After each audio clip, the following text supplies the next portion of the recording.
you guys see the new season of Doctor Who? Alright, oh, a little tight around the waist. Ooh. I couldn't wear the wig this time. I actually can't remember if I wore the wig before. Oh, hold on, that's gonna bug the shit out of me. Yeah, it's just, alright, there we go. Woo! Whoop, whoop, whoop, whoop, whoop, whoop, whoop, whoop. Alright. Yeah, couldn't wear the wig because I got headphones, because I got this mic here. I changed my set.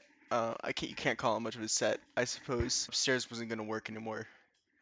It just wasn't. A lot of just difficulties went in to doing it up there. So I moved down here.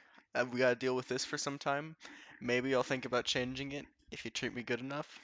Why didn't I talk about Doctor Who for a long time? Well, remember how like when I reviewed the first episode of Series 13, I said I watched all this stuff twice?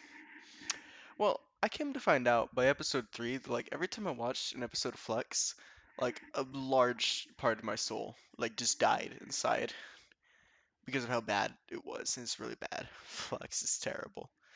But we're halfway through now. I finally decided to come back. Other issue was like the recording problems upstairs I was talking to you about. But I finally decided to come back and do it. Now why did I decide to do this? Because the trailer for Jodie Whittaker's last episode just dropped, and I was thinking, God, it's gonna be so good to have that character finally dead, even though Chibnall's just getting replaced by RTD. And I really don't like RTD. That's a bit of an uncommon opinion in Doctor Who fandom. I hate Russell T Davies. I hate most of the writers for New Who. Russell T Davies is like maybe top tier, maybe above Chibnall. I hate him more. We're getting into episode 3 of Flux, the halfway point, the hump of the show, if you would believe it. What are our characters? Well, I don't think we're ever going to find them out. Mind you, I still haven't seen the rest of the season, so I don't know, maybe it's phenomenal. Judging from everything I've read, it's not, but hey, I haven't seen spoilers. Maybe I'll love it. Maybe I'll absolutely be singing Flex's praises by the end of all this. So we got that vendor dude. We got Yaz and Dan, obviously, and 13. And they're about to, like, be killed or something, or Yaz is about to be killed by Swarm. So this just like sort of jumps right into it, right? And like the first, well, no, it doesn't. We don't start in the action actually. We start following this character named Belle, who is I will, sorry if I spoil you. This is Vinder's pregnant girlfriend. So like the fact that first of all, the fact that Vinder and his girlfriend Belle, two of the only people who survived the flux, and they live on like other side of the fucking universes at the time the flux happened. That is, I mean, I know I've these last episodes I've been reviewing, I have talked endlessly about contrivances. You guys are getting bored of me talking about contrivances. But holy shit. Holy mother of plot contrivance, Batman. That is that's big. That's a big one. So like while Belle's telling her story, we get like this shot of like this weird blue space dust, right? Or time dust maybe. I don't know. It's like some stupid shit. We'll get into it later. And like just to show the audience that this menacing thing is menacing, you have these two fucking dumbass extras, just like they're hiding in cover. Time Dust doesn't know they're fucking there, and they just decide to run away for no reason. They say just run out in the open, no cover, get eaten by the Time Dust. Whoop de fucking do.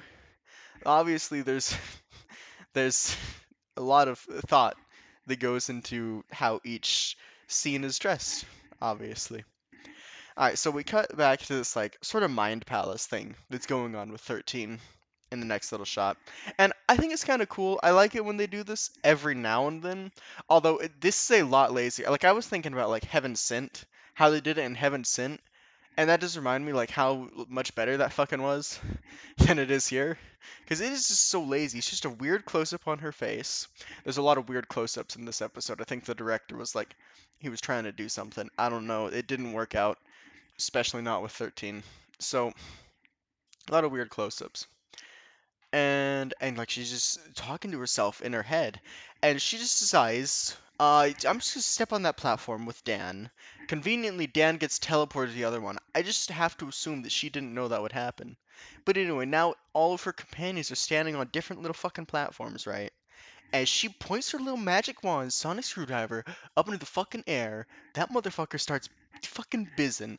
A sonic screwdriver saves the day. It all gets shoved into different time streams or something. It's fucking phenomenal. I give Chibnall a fucking Oscar for this one. I don't think he can get an Oscar because like a British show or something. But like I don't know, maybe Doctor Who will get the Oscar for the best foreign production. Hell, I wish Chibnall was at the Oscars. Maybe Will Smith would have. So the time storm thing, they go into the time storm and it just looks really cheap and tacky is the best way to describe it. Like the production value just fucking plummeted with this season. Show, the writing might have been terrible for the last two seasons, but it looked damn fine. It looked better than Doctor Who has ever looked. But like this whole episode, I was just like, what the fuck are we doing here? I want to go back to that 60s shit. Make this black and white. Maybe it'd be more bearable if it was black and white. I would rather have wobbly sets that are overlit over this fucking space goo every single day, dude. I mean, I'd rather have wobbly sets that are overlit over like good sets. So maybe I'm not the best person to be talking. Okay, I get the feeling this entire season I've watched so far, Jodie is just not given proper direction on how to do, like, she always acts sort of surprised at everything, and whenever she says something, it's like the actors she's talking to just aren't even there with her. It's like she's shot entire, and maybe that's something to do with COVID. Maybe they had to just shoot one person at a time in a fucking scene. I don't know. I don't know. I don't care, really. I don't care, because other shows that were made during COVID came over that little hitch in their own little ways, and they were a lot fucking better. So, it's not an excuse. It's not an excuse to me. Bam. I said it. Hot take. COVID's not an excuse. This episode specifically feels like a really bad director, like trying to mimic Tarantino. You know, it has a non-linear plot, but it's just confusing. And there's like so much contrivance happening like in between all these little fucking things. It just rots your brain this episode. This episode is like horrendous when compared to the other two. The other two were bad. They were like 3 out of 10, 2 out of 10. This episode breaks all laws of fucking time and space. It is like clearly a 1 out of 10. It just breaks the fucking universe so hard. And I'll get into that a little later. We're working. Okay, so like everyone has their own sort of flashbacks. They're kind of not flashbacks, but they kind of are.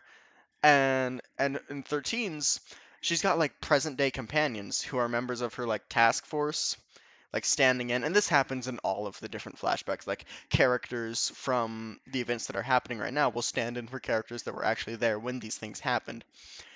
But this is just really confusing in this episode.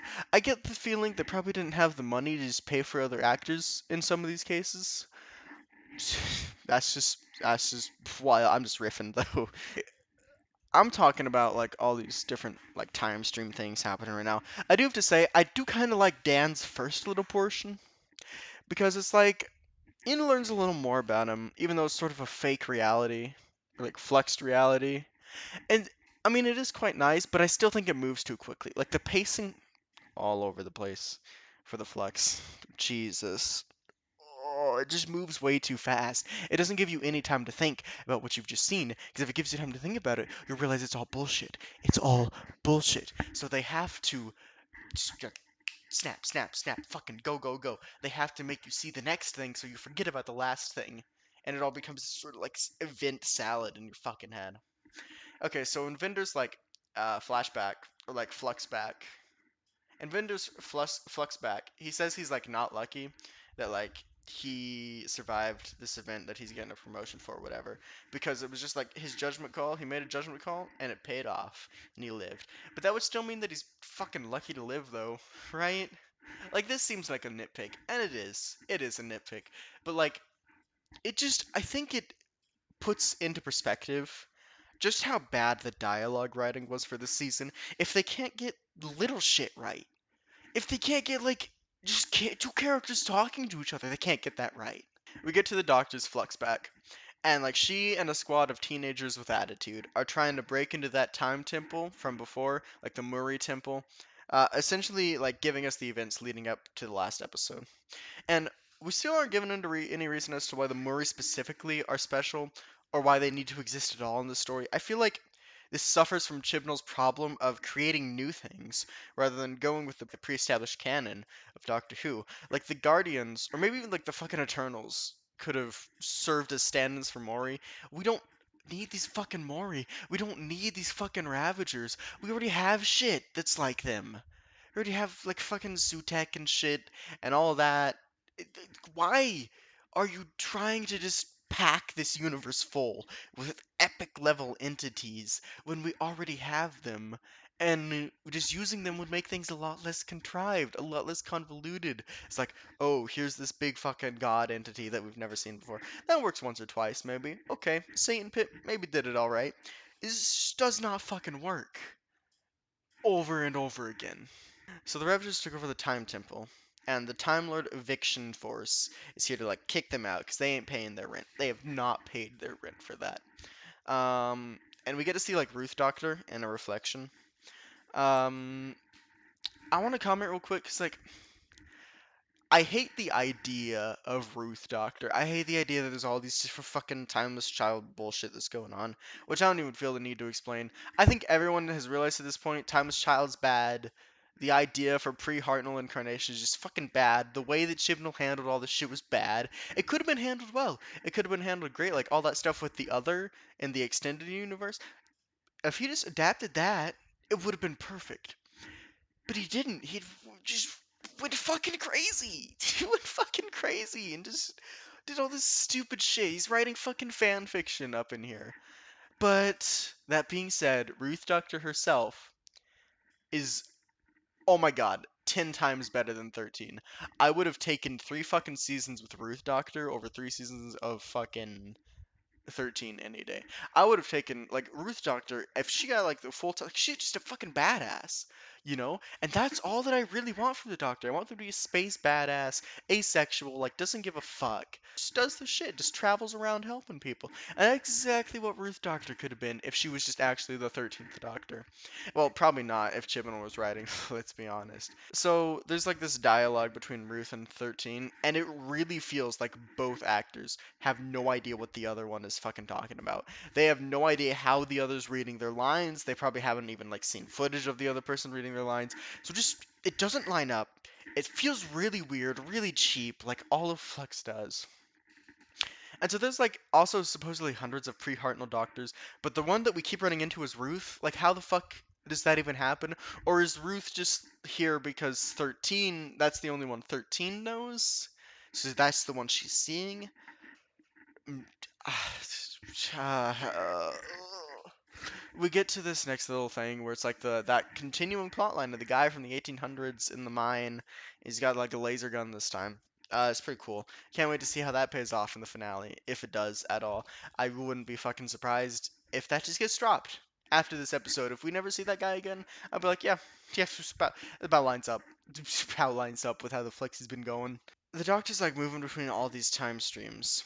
And we never really get an explanation on how she's doing this and why she's the only one of the crew that can do this. I mean, why she's the only one probably has something to do with her being a Time Lord, but like, how is she controlling this? Time Lords aren't gods, you know, despite how much the 10th Doctor would like you to believe they are. Because she just bounces back and forth between the time streams. Maybe she's swimming through cosmic goo. And like at the same time, she's experiencing her own story. Or do these things like take place at different times but just are shown concurrently? Maybe that's the thing, because I feel like that's sort of how it works later in the episode. But it still doesn't fucking explain it. You know, that's still not really an excuse for seeing what we're seeing. Yeah, there's like all these little title cards that show up before Belle's story bits, and that's like that really makes it feel like a Tarantino ripoff. Belle drops a line that she like knows the fucking Mori and like talks about them in a way that like Vinder also knows them. So like, does everybody just know about the fucking Mori? And why have we never heard about the Mori? Why have we never heard about them? We learned that like Vinder gets promoted. He becomes like the personal guard for this Grand Serpent guy. And this Grand Serpent guy is probably the most interesting villain Chibnall has ever produced. And I'm not entirely sure Chibnall even fucking wrote him. So that means that we'll probably never see him again, because fuck interesting characters. I don't know. I thought there was a potential for something with that Grand Serpent guy. If he was a big bad of like an arc or something, or just like just a one-off villain guy, it might have been pretty cool. I was getting cool shit from that actor. That actor was giving off vibes. I was kind of gelling with the Grand Serpent scenes. So this next bit, Chibnall tries to like write dialogue for teenagers concerning video games. Bad idea already, because Chibnall is the fucking boomer humor guy. He's the motherfucker that put a cutaway joke in Doctor Who. That's the guy we're dealing with. And there's like this bit where like Yaz calls it a video game that they're playing, and her sister says, "Nobody calls them video games, Yaz." And I'm like, what the fuck are you talking about? It's literally what everyone calls them that. Nobody who the fuck are you talking to that doesn't talk about like video games like they're called fucking video the fucking dialogue in this story, this fucking Flux thing, this whole 3 seasons we've had to deal with.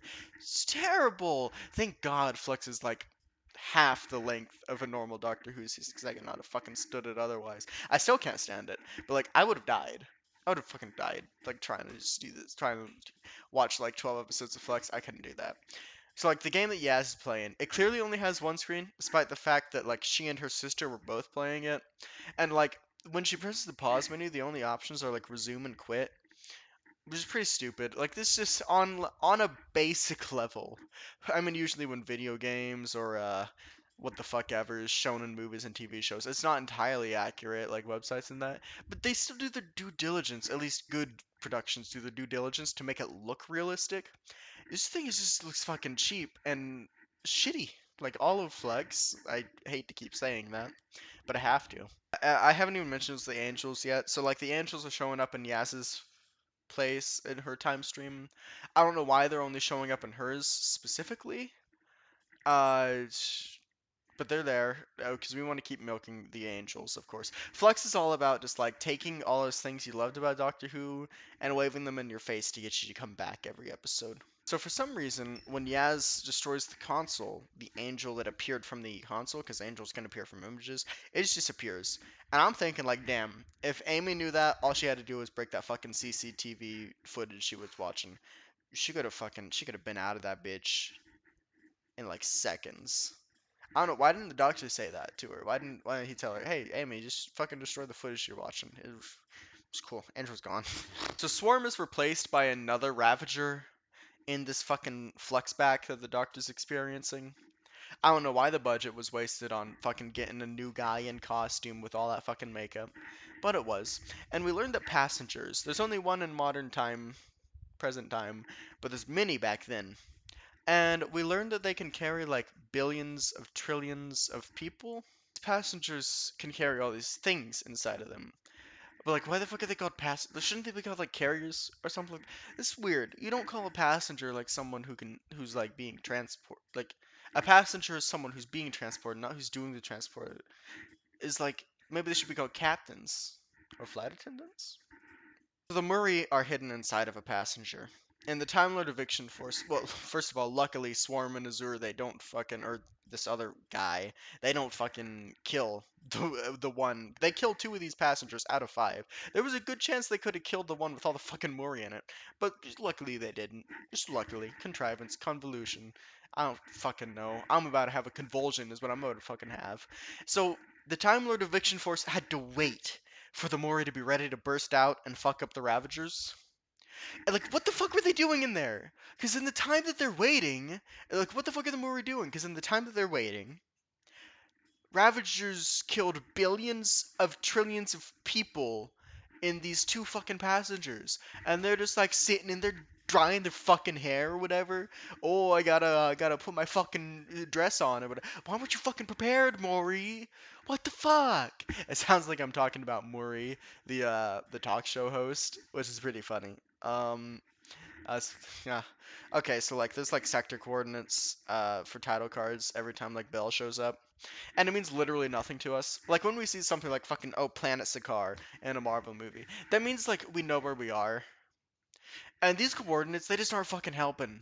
They don't tell us where we are. We don't even need to know where we are because we never get any fucking explanation on where we are except this is the Dalek sector. This is Cyberman sector. I'm in the middle. So Cybermen breach Bell's ship and like she dodges all their shots, kills them all. And they waited so long to shoot at all. Like they had clear shots on her, but they waited long enough for her to get her one-liner out so that she could say like fucking exterminate or fucking oh what's the conversify this? I don't fucking know. I'm forgetting my own years of watching fucking classic Who just because I'm watching this bullshit. So I don't know what the fucking Cybermen say. Convert or something like. She's like convert this and starts fucking shooting them. And conveniently, all the ones she kills, they fall off to the side, so the extras walking behind them in the Cybermen armor don't trip over them as they're laying on the ground. Uh, and this just diminishes all the threat Cybermen ever had. And we never have any reason now. In the future, in every single episode of Flux, which is only 3 more, but thank God, but in these remaining 3 episodes, anytime like the story wants me to think Belle is in danger, I'm just gonna think back to this moment. I'm gonna say, no, no, she's not. Because the last time she was supposedly in danger, she just like dodged out of the way and fucking killed everything that was trying to shoot her.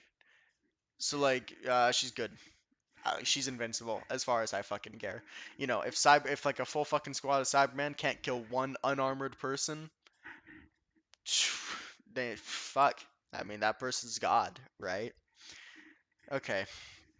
It's like every time like Belle talks to like that little like Tigme, that like the little device thing she has, it like beeps, which is like a painful way of trying to mask the fact that she's actually talking to her unborn child.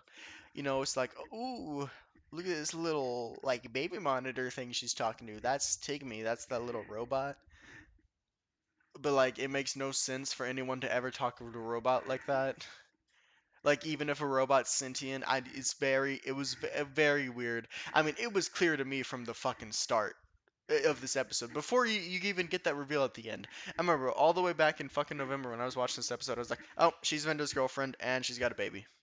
After her first little bit, I was like, well, the only way she's important, because obviously this character's got to be important, right? Because Flux, it's all about that contrivance thing. So the only way that she could be important, and that we haven't met her yet, is that she's Vinder's girlfriend, and also that Take Me person she's talking to, I don't know, is too fucking adoring of relationship to be a little robot. So it's her child, obviously. Like fucking filmmaking 101 up here. I'm a genius, aren't I? So the Cybermen claim that they just want to convert everything else, despite their entire concept being based on the fact that they want to survive at all costs and they will lose sleep to fucking do this. Like, conversions is just a means to that end. So the fact that they haven't thought at all about what to do about the Flux is just fucking baffling, because they aren't about spreading themselves, really. They aren't about like taking over the universe. That's a secondary goal to just the survival and further development of their people. That's how it's always been. So, obviously, the Cybermen don't send any more troops to Bell's ship, and they don't even blow it up, despite probably having a lot of fucking fleets in the area. And like, there's one Cyberman who just wants to document Bell's mission, and it's just fucking stupid as all hell. And it's another convoluted way to see some epic one-liners in from Bell. Because love is the only mission, dude. I'll fucking smoke to that, brother. So Grand Serpent, he doesn't. All right, so like, there's like 9 political rivals. No, there's 9 terrorists he's got, and he's about to expose 5 of them, but 4 of them are members of his rival's family. So instead of exposing them and probably getting his political rival to lose clout, he just says that they should be killed, despite the fact that surely the alternative of having them exposed as traitors would definitely shatter the reputation of whoever his rival was. He's just like, no, fucking kill him. Dude, I don't care. Kill him. You know, he don't care. He doesn't give a shit. Okay, so Vinder does the right thing in this situation, and I think that adds just a little more depth to him. But I still would have liked to know much more about him by now. He's been in 3 episodes, barely got any fucking development. Also, nitpick, that datapad thing his commanding officer is using, it's just way too big to be practical. That is not some fucking, that is way too chunky. Way too chunky to be a little boop, boop, boop, boop, boop thing. Okay, I know fucking set design is bad set design. That's bad set dressing. Trust me. Also, I don't really know why Vinder doesn't get executed instead of being put into isolation on the other side of the universe. Because it seems like the Grand Serpent is really just gung ho about killing people, and Vinder's like blatantly a liability. So therefore, one would assume that just fucking killing him would be the best way to go about it, but I don't know. Like Grand Serpent, I fucking hearts out to the Grand Serpent, you know. He's running this shit. Okay, so now there's this ultra powerful Time Lady, but it has no reaction to the actual Time Ladies in relation to the Time Lords. So this ultra powerful Time Lady controls all of time. Outside the Guardians, the Eternals, the Mori, and fuck all else. She's Time Lady, supposedly. I don't fucking know. Maybe she's God. I don't know. I don't give a shit at this point. But she's the one who like is fixing up whatever the Doctor's doing with the time streams, as she tells us that the flux was manufactured because of the Doctor. So that's I hope we get a payoff for that. I wonder that's gonna be just brilliant writing, right? I'm slowly as the series progresses, I'm slowly just hoping that the universe that they're in just gets fucking destroyed by the end. Don't spoil that in the comments. I really want to find out for myself. So those little like time pollen things are particles of time being broken actually, which makes sense that we've never seen them ever, because time never gets broken in Doctor Who. Hey, where are the Reapers while this is all going down? Ravagers somehow know that Dan has a connection to the lady that he likes. I'm pretty sure they're omniscient, which begs the question as to why they haven't won yet. Actually, why don't they just fucking kill everyone by touching them there? Like, they just fucking leave. They show up, they're like, oh, Doctor, we got the big bucks. We're gonna win. And then they fucking leave, despite the fact that you could literally fucking kill someone just by fucking touching them, and they fucking disintegrate. Like Thanos just fucking snapped, and they just fucking go out on these little fucking particles. But no, no, they just leave. They just get the fuck out of there. And so like they get to the TARDIS, and Vinder actually like knows like legends of what a TARDIS is, and I think that adds nicely to the world building as opposed to literally fucking everything else in Flux. Like it does make sense that after so long and so many people, just the Doctor alone visited, legends have built up around TARDISes. So that's neat. That's neat. I'm trying to find little nuggets of neatness. It's the only thing that's keeping me sane. All right. So instead of like taking advantage of the TARDIS, which can go anywhere, any when, Vinder decides to just look for Bell on foot. Like he just fucks. He just brings him to the home world. He's like, yeah, I'm just gonna look for Bell. Peace. Instead of the like, there's a time and space ship right next to him. He's like, nah, nah, I'm cool. I'm cool. Give me a phone. I'll call you. I'll call you if I find her. I need help. Maybe I'll call you. I'm fucking off. I'm gonna find Bell. Smart man. Smart man, that vendor. Oh boy. Alright, so like an angel teleports into the TARDIS because like fuck all like pre-established rules. So I shouldn't have to explain why that's bad. I don't.